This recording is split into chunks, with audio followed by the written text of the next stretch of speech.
Second, I've already shared, look for someone who can actually grow you. Okay, don't be, if you're running a startup, just don't be the smartest person in the room. This is the second thing I would like to tell you.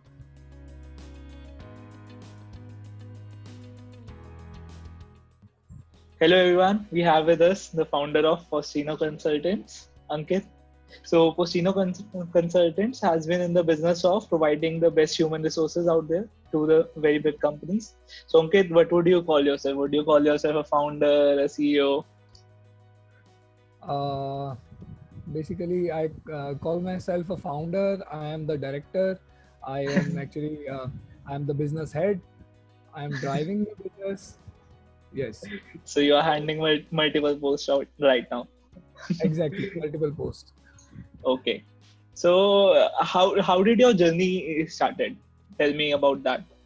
That Okay, what? Yeah.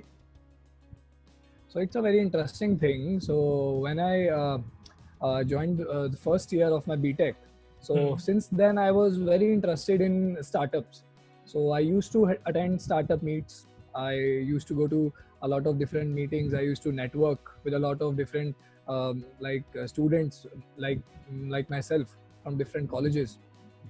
So in the first year, I was associated with a startup. In fact, I was, you can say, business analyst with that startup. I used to do the market research. I used to go into the market. In the first year, I was with this startup. We wanted to provide extended warranty on the products. Okay. So at that point of time, it gave me a lot of exposure on how to actually start, and a lot of then it didn't work out. Okay. I was not in the founding team. I was working for them, so it didn't actually work out for them. Then during my second year, we were working on a project that was to ease people living on the second floor and third floors of their houses. We wanted to develop a product which can be used in household which had a household application. So it was Okay. basically a commercial pulley, and Okay. which can be placed in a house, and which can be operated through an Android app. So the Okay. pulley was having an application. It can actually go down, and I saw a lot of people were throwing their baggages, and they were used to like get vegetables, right? So we created a pulley for the prime focus was the elderly people who were living at the second floor or third floor. Okay, so this was the project that we were working in the second year. Yes, Okay. and third year I got the opportunity. It came from my father's side. We trained somewhere around 4,000 students in paramedical courses. So paramedical, as in GDS staff, the staff which is employed under the nurses in hospitals. These are the paramedical staff. So there was a Okay. huge demand of, yeah, there was a huge demand of paramedical staff in um, India, and in fact in Japan is the leading market of, like, they hire a lot of Okay. paramedical staff from different countries. UK, Okay. paramedical staff are required in UK. So we happened to train somewhere around 4,000 paramedical staff when I was in third year of my BTech. And the prime focus was at that point of time training. Okay, so we were having 11 centers in Himachal Pradesh. Then we were having 7 centers in New Delhi. Okay. Okay, so yeah, so we trained those 4,000 paramedical students, but then after that, we it was a pain to place those students. Okay. The candidates were not placed into hospitals, so they Okay. needed guidance at that point of time. So at that point of time, I was looking for new business opportunities. I was working on that project.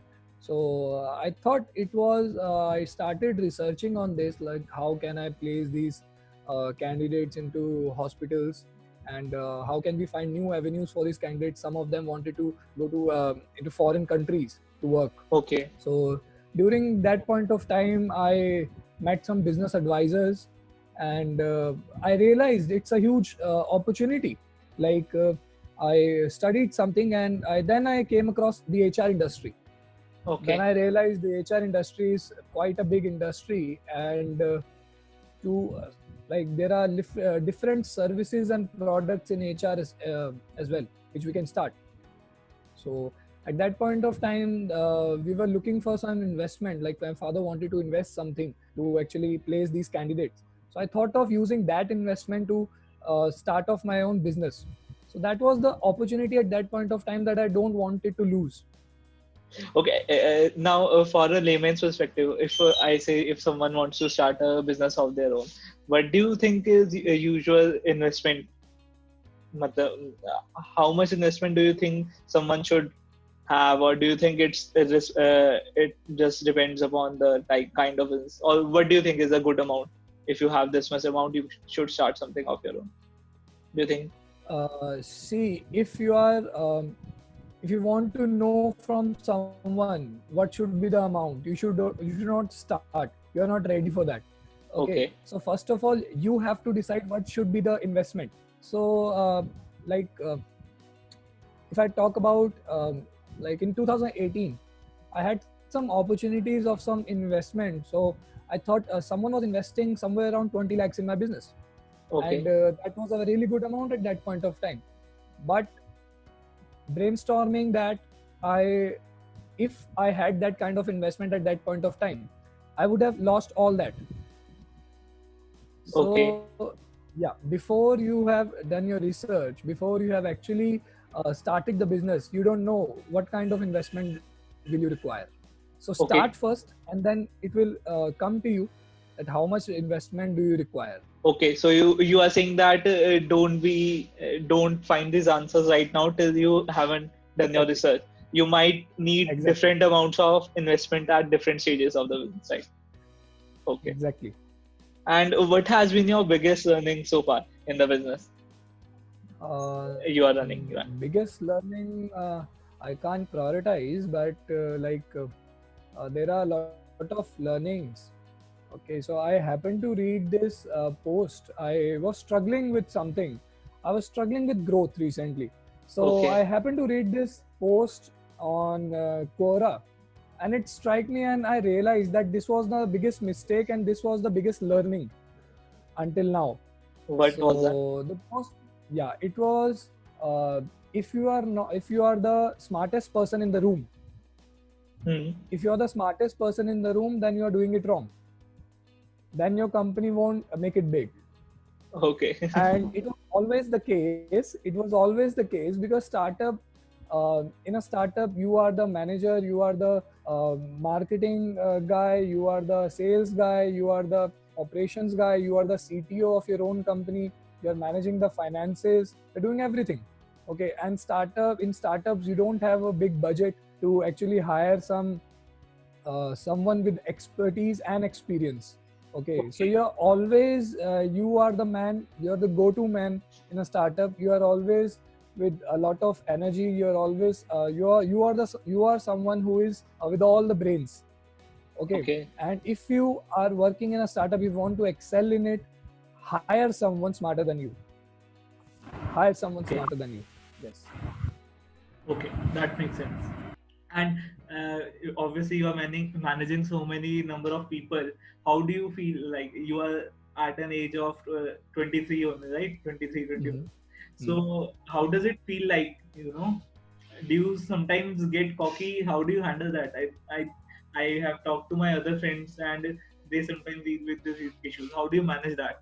I think also you have the responsibility of mentoring them. Exactly. So it's more like when I started this company. So the very first people who joined me, we were a team of 4. So me and 3 under me. Okay. Okay. So within the first 2 months, it was a blunder, and I had to lay them off in the first 2 months. Then I created my own the team again. Then I hired 3 more. Then again for the other 6 months, I faced some issues. Then I learned. So it is an experiential based thing that you will actually learn, and now it's really easy to manage a staff now. Okay. So it's a learning curve. You get used to it. Yeah, exactly. And did you have moments of self doubt while you were starting the business? I know that I have heard from everyone that business is a roller coaster ride. Exactly. How would you explain that journey for yourself? Self-doubt, I would say no. But a lot of time we have faced issues in the business. Like a lot of times things were stagnant. Okay, like somewhere revenues were stagnant. In some months we were not getting any business as well. Okay. So whenever this has happened, we have come out with new ways to deal with it. And if I look back and I actually um, think about it now, it was really amazing. If that wouldn't have happened, so we wouldn't have find these new ways to deal with things. Okay. Okay. So, who do you usually go to for sometimes when you feel stuck? Do you reach out to your dad? Do you have some friends who are in business or some contact? Whom do you reach out to usually for advice? Um, I would skip this question because even I don't know who do I reach out. Uh, I reach out to my mother. So basically, at some point of times in business, I talk to her. I would say, business aptitude is not that good, but she's always optimistic about it. She gives me, like she gives me, she actually motivates me. I would say she actually motivates me. Like this is your age, you have a lot of, I would say, you have a lot of years. Like you have a lot of time now. You started so early, so this was bound to come. You don't have experience as of now, but still you're doing this much. So you can increase, you can actually grow. So that is the kind of optimism. She is always optimistic about it. So I face issues. If I face issues, she is the go-to. Yeah. Go to person. Okay. Yes. Yes. And what about business? Where do you get your business knowledge mostly from? From the like, what is your network? You would say that. Exactly. I wanted to share this knowledge. I wanted this session to be actually informative. The business knowledge, I have got the most knowledge from webinars. uh, Webinars are really like webinars, you get a lot of knowledge, you get perspective. Just attend as many webinars as you can. So this is something that, yeah, Okay, what kind of webinars. webinar? Like, So can you give some examples? And any example and instance, like you were stuck in this problem and you watched this webinar and sometimes, it lightens something up inside you. Can you give an example and instance of that? um, I don't have that kind of an example, but I would tell you how I used to learn. So LinkedIn is the place I spend most my time on. So what Okay. I did was I texted a lot of people, and I told them that I am an entrepreneur and I am looking for a mentorship. Okay, so will Okay. you be my mentor? I just want to ask a few questions. Okay, just a quick question. I would write just a quick question. So, what do you think about the current situation? What do you think we should do about it? Okay. So, this is something that this is something that I practice to learn. Okay. So, see, age helps. Okay. If you're finding someone who is 40, you can just go to that person. See, sir, I have started new, and I see that you have a lot of experience. So, will you be able to help me out? And how do you think I should proceed with this problem that I am facing right now? So, this is something you can also do. And see, networking for the sake of like solving your problems, I would say that is not an option, and that didn't work for me. But you can be direct, you can be on point that yes, I'm facing this option, facing this problem, and you are having the expertise. So can you help me with it? And this is something can help you out. And a lot of times I've learned these things. I And so used to I would say this is something called cold calling. There's a term called cold calling to describe this. So, cold calling is into sales, I would say. If you're doing sales, you would go for cold calling. But I most of the time I get good responses with that. If you happen to connect to someone who is having the expertise, and you directly approach them with your problem and say, I'm looking for your help. They would definitely help you out. Okay, so they many times, so most of the times people have helped you. You would say Exactly. Yes, 10 yes, out yes. of so ratio would be 5 out of 10 or more. Is it? I would say 7 out of 10. I would say Fine. 7 out of 10. That is a great number. Yes. So we have a lot of good community out there who are ready to help people into problems. So problems is not something you give them the problem statement and you need their help for another 1 or 2 hours. It's just like you tell them the problem, and most of the time, I would say most of the time, they have actually faced it, and they would give you a really good solution that you can apply to. And obviously, the team is your team size is really small at this point of time, and you can implement it as fast as you want to. Okay, so So implementation. so agility issues are not there. Most of the people who are starting off, and this is with any company who is new business, because you are in a B2B business, and businesses demand credibility, right? Exactly. So how did you build that credibility that hey, I am the right person who will solve your problem? Okay, so I would talk about credibility as in two types. At first, it is difficult, very difficult to get business for a startup. So, to build credibility, try to associate yourself with a lot of brands first. Okay, so the first thing is if you want to get work, okay, try to associate yourself with a brand. And a business owner is a sales guy, okay, so you have to do a lot of sales. So that's how you can build some credibility. And the second one is if you are not able to meet the deadlines. A lot of time with a small team, with a less experienced team, you would face this issue that you are not able to meet deadlines, you are not able to work, your finances don't allow you to actually meet some deadlines. Okay, or some you're not able to complete some work. Okay, at that point of time, you have to I would say, build upon that credibility. You have to be honest with your team size and all, that we are facing this kind of issue. Try to be honest, I would say. And if you are not able to do the project at in the stipulated time, you just tell your client that you are not able to do it, and please hire someone. Or in fact, you can refer someone, because you are into the business, you know someone who can complete the job in that time. So value others time as well. And try to be honest. I've seen a lot of people, they get big projects and they are not able to handle those kind of Okay. So this is something you have to manage. Yeah. Okay. That makes a lot of sense. How would you say the being a businessman? This is a kind of a personal question. Like, how do you think the being in this business have shaped you yourself as a person? What skills do you think you have acquired which were not there earlier? There must have been some transformation in you as well, right? Mm-hmm. So, Yes. what changes have you seen in yourself as a person? I would say a lot of changes.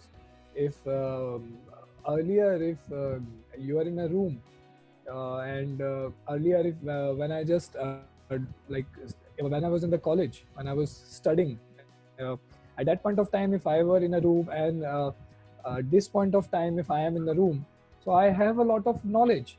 So the perspective has changed, and I would say the main thing that changes is perspective, how you look at things. Okay. Yes. Can you I give would an say, example?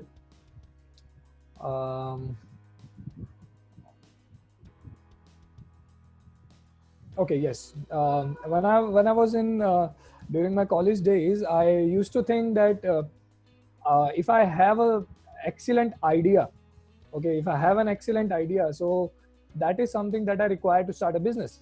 But now I have a lot of ideas, but I know that execution is something that that needs to be excellent. Okay, so this is some I would say a lot of people know this, but in the reality, I know what all things comes into the execution, how to make a team. So what all team members will you require? So even if you know how to execute an idea, if you have an execution plan in place, so this is the perspective that has changed. So even the simplest of ideas, I look at it at a different way. So if someone is executing a business, earlier I used to think that it is too simple to start, but now I know that what all hard work comes into making an idea into a business. Okay, what all team do you require? So you think execution is the most important step, right? And you think it is an ever learning process, you think, in the business. Exactly. A lot of all of us know that execution is the main thing, but still, you know how to execute, you know how to make teams. What all problems will you face? So a lot of times I'm in meetings and people come up to me with ideas. A lot of times I face this, and when I give them the problems that they will face during the execution, they are like speechless at that point of time. So this is something I would say that I'm not an MBA graduate, but still this is something that I have learned the most. And you think that I would say that I think these things are which you will learn over a long period. Like a person maybe 10 years older than you in business would be able to tell you better about the challenges, the kind of challenges that you would face, and maybe prepare for them and then make your execution even more smoother. Right? Exactly. I would say entrepreneurs would make the best business advisors. If you have an entrepreneur on your board, then your business would actually grow. The chances of success increases if you have an entrepreneur, or I would say ex-entrepreneur. Okay, so it's not just about the domain, but it's the thought process that helps, right? Exactly. Okay. Exactly. Okay, so I had this question. What do you think is important? Like you told me your journey in college, right? So you worked at a startup, you told me, and you worked at some of your personal projects, and after that you were into getting some paramedics, right? So yes. What do you think? What if someone maybe for some situation cannot do business right now? What do you think helps more? Do you think the domain knowledge helps, or do you think that experiences in anything in running any business helps you as well? Okay, that's a great question that you have asked. Experience in business helps. A lot of the times, experience in business help. Domain knowledge is not that necessary. In our HR industry as well, I see a lot of people who are BTech from IITs, no experience in HR, and they are successfully running some HR tech startups. Okay. So experience into business is really important. Domain knowledge. If you talk about HR, if you talk about any other domain, so I don't think the knowledge is vast. You can't have everything. Okay. So if you're having an experience into business is all about having problems and solving them. Okay. So domain knowledge is not something that you should look for before starting the business. Experience into business is something that one should look for before starting. Again, to put it in another way, you think that basically practical way of operations, executions, you mean, that is something you should learn. Exactly. And if you are not able to maybe have your own business right now, you think rather than joining a big corporate, joining a smaller size company where you would be closer to the operations, that is a better option. Right? Exactly. It's not always about execution. It's about interpersonal skills, how you are handling your stress. So starting a company, you will be having a lot of stress. How you are handling the stress, how you're managing the money, how you're rotating the money. Yeah, these are the things that you will only learn in a business. Okay, so domain knowledge would actually, if you're having the domain knowledge at this point of time, it won't help. Okay. Having people skills, having networking skills. These are the skills that you require to run a business, not the domain knowledge exactly. Now that you have mentioned stress, I would like to ask, how do you manage your stress? Okay, so a lot of times, I have faced this. In the starting, I have faced this. When you're stressed out, Hmm. if you planned something for the day and you're stressed out, you Hmm. won't be able to do the 20% of that. If you're stressed out, you won't be able to complete the 20%. In fact, just the 20% of it as well. So, staying away from stress is really important, because if someone is going to start business, so I would tell you, if you're not able to handle stress, then just don't start. Just don't start. You won't, money won't be enough. I would tell you, money won't be enough. If you're having a lot of money, if you have a lot of funding, stress is bound to come. So manage your stress well. Start from something small. So if you're having stress, you have a lot of things to do, start with something small and take a big break. Okay, so take some breaks and start with small blocks. If you want to complete 100% of your work in a day and you are stressed out about it, start with just 20% in the start. Okay, take a big break and take some time off, then only you can manage it well. Okay, so basically, I would call it divide and conquer, basically. Divide and conquer. Okay, you can call that. Attack the small pieces and the big picture will take care of it. Right. So I have this rule. I have this. I'm not able to able if I'm not able to make like achieve the targets. If I am not able to do what I'm supposed to do the whole day, then I take the day off. Okay, I take my space off. I try to start something which is not according to the thing that I have to do on that day. I start with something extra which has a small milestone, I would say. You complete a small milestone and then you can reward yourself. This is something that Okay. you can read a lot of books, but this is something that I have faced. Okay. Okay, if you're stressed out about something, take a small portion of it and take a small portion which is not related to the stress. Okay, try to complete that, then get into the form again.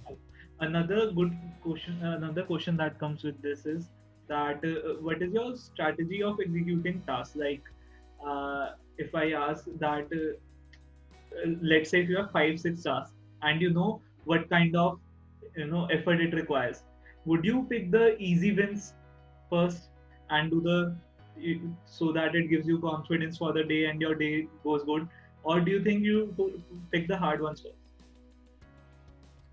I pick the hard. Actually, I divide my day into 3 phases. So in the morning, I do the hard task first.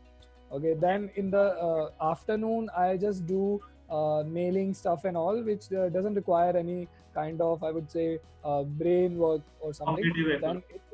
Yeah, and then in the evening, I just take a small task and which requires some efforts, and then I complete that. So early morning, my first thing would be to do the task which I fear the most.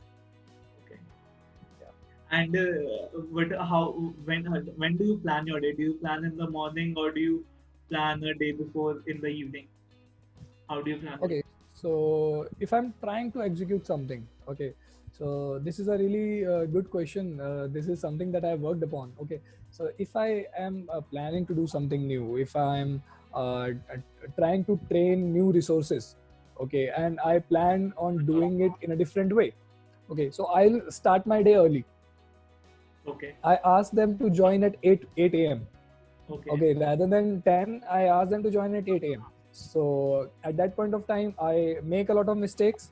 Then I have the time to actually work upon my mistakes and start it again at 10 a.m. Okay, so this is how I do it. So I start early in the morning. So you can and, fail fast and sorry? so you can fail fast and recover from that. You work upon Exactly. So I have the whole day to recover from that. So I can have another meeting fix and start again. Okay. So no, I'll say again about the planning part. So do you plan like if you have some task, do you plan envision the day in the morning like I have to do this? Do you do some kind of this stuff, or do you plan a day before? Like I have heard some people plan a day earlier and they think that evenings evenings are the best time to plan, and some people plan in the morning. So what do you follow? See, I've been working for like 3 years now, and I always try to plan it before, like a day before, but that's not gonna happen. So if you're planning a day before, that's usually that won't happen, because um, the other day, the next day, you will face another problems, or you will face another, you will have another tasks at hand. Okay, so I plan in the morning. You plan in the When we get into, yes, we plan the day in the morning. okay. So what do you enjoy? What is the part of work that you enjoy the most about your work right now? Okay, I enjoy ideation. Okay, creating an idea, and doing the very first step to execute that. That is something that I enjoy the most. Like, And after that, too. Okay, I don't know when will you post this video, but I would like to share that to you. So I had this idea. I've been working for like 2 years now. So in 2018, I thought of getting some interns and training them for 10 days, and then getting the work out. And then 2018, we failed. I failed on working on this idea. Then in 2018 winters, I tried to get some interns. Then again, I failed. And 2019 as well, I started with it, but I failed to get interns at that point of time. So during this COVID-19 situation, I was at home and I tried to execute this idea. So it went well. It executed, like, I would say, more than my expectations. So I happened to onboard some 35 interns, and I was the exactly, and I trained them. So the idea was in picture. I trained them. So I was working on that idea. A lot of process flows, a lot of charts where you have to give this training first, that training, second training, third training, how to get the work done, a lot of integrations into CRMs, a lot of different things, because this was the very first thing. You have to actually train interns. Yeah. So this is an example on what I liked the most. So I was like, I was sleeping with this. I was sleeping with my laptop on, and I executed it. And afterwards, it gets boring a bit. So I would say the challenges are, I love challenges. So this is the best part of my work, to get the idea into picture, and you are at like cloud nine at that point of time. So that you have executed it. So this is the best part of it. okay, that sounds. Thank you, Ankit. I don't think I have any other questions right now. You have answered most of them, I think, and this would be helpful to everyone who is starting out something new of their own. And some tip that you would like to, I'm sure there must be some friends also you might be having who want to start something of their own, and there must be something about them, and some personality issues, or I would say personal issues, like some values which you think you should develop, which would be helpful to you for becoming a businessman, which you can't say them to on their face, but you can share to others also, like which will be helpful for anyone. Okay, so for this session, actually, I compiled some 2 or 3 learnings that I would like to share. So yes, so the very first thing would be, you are running a startup. Don't learn how to do business. Okay, so you are running a startup. You can't apply something from a already running business into your startup. You have to do things differently. So don't just try to look for stories that how he managed the problem. You have to manage your problem yourself. So this is something that you have to learn. So this would save a lot of time. Exactly. So every problem in a company is different. You can't relate to someone else's problem. Okay. So this is your problem. You must have a way to solve it. There must be a way, and the way would be unique. Your way to solve that problem would be unique. Don't look for answers in others' businesses. Okay, this is the first thing. Second, I have already shared. Look for someone who can actually grow you. Okay, don't be, if you're running a startup, just don't be the smartest person in the room. This is the second thing I would like to tell you. Look for hire the best people.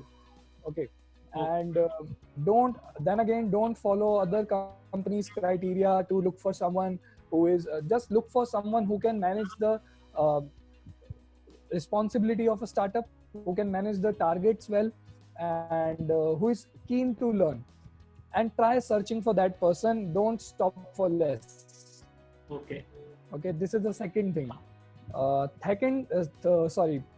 The third thing is you should build your networks. Your networks would go a long way. Networking, a lot of times we are executing what we are doing. We are focusing most of the time on our business, and we don't build our networks. So you have to devote like some hours of the week. I would say 5 to 6 hours. In fact, I would say 5 to 6 hours of a week to developing your networks. These are really important in running a startup. Networks are really important. Okay. So most of the times we are busy with executing. We are sitting in front of our laptops. We are doing it. We don't talk to a lot of people. We are just doing our stuff. But networks go a long way. Build your networks. Okay. So by some practical tips to building networks, which you think would be going after LinkedIn, webinars, how do you build networks yourself? Networks, then again, be helpful. If someone is looking for help, just be helpful. Don't try to make business with everyone. Okay, if someone is not able to provide you with some I would say monetary benefits or something else, just try to help them out. So this is the way you can build network. See, the people who are doing business, they are already in the market for a lot of like I would say for a lot of years they're into the market. Yes, they're already in the market for 10 plus years or 15 plus years. They have built a network. You have to deal with those kind of people. Okay. So be helpful to everyone, and don't miss out on opportunities. Stay focused, and yes. Great. Thank you, Ankit. Thank you for your time. I think this was a great conversation and an enlightening conversation for me as well. I'm also learning. Maybe someday I'll also be doing something of my own. So, and I hope to help viewers, especially in this time of lockdown. I think they can utilize this time to maybe learn something. Exactly, Paras. We can have our own meetup as well someday. Yeah. And best of luck for your new venture. And if any help you need, you can contact me. Okay. Yeah. Okay, Paras. Okay. I forgot this one. If someone wants to reach out to you, where can they reach out? You can use LinkedIn, of course, or you can have my email ID. I will share my email ID to you. I'm always available. Okay. So drop me an email. Okay. Great. Thank you. Thank you, Paras. Thank you.